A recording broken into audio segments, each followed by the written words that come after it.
হালকা ভাই, তোমার বাড়ি থেকে ফোন এসেছে। হ্যালো। হালকা, তোর জন্য মাইয়া দেখেছি, শিগগিরই ছুটি নিয়ে বাড়ি আয়। স্যার, আমার বিয়ে ঠিক হয়ে গেছে, আমার 1 মাসের ছুটি লাগবে। কি বলছো হাল্ক? বিয়ের জন্য মাত্র 1 মাস? আমি তোমাকে পুরো 2 মাস দিলাম, যাও এনজয় করো। আরে ওস্তাদ, 2 মাসের ছুটি পেয়েছি, এবার ধুমধাম করে বিয়ে হবে। রাস্তা ছাড়ো সবাই, আর্মি হাল্ক বাড়ি আসছে।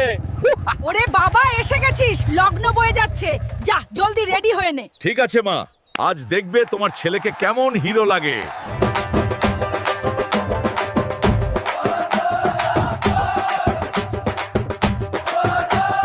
হালকা ভাই থামুন, হেডকোয়ার্টার থেকে ইমার্জেন্সি ফোন এসেছে। হ্যালো। হালকা ভাই শিগগিরই আসুন, বর্ডার পরিস্থিতি খুব খারাপ, আমরা আর পারছি না।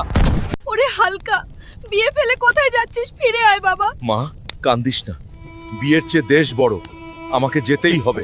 বন্ধুগণ, বিয়ে পরে হবে, আগে বর্ডার বাঁচানো মেন কাজ। তোমরা যদি সত্যি দেশভক্ত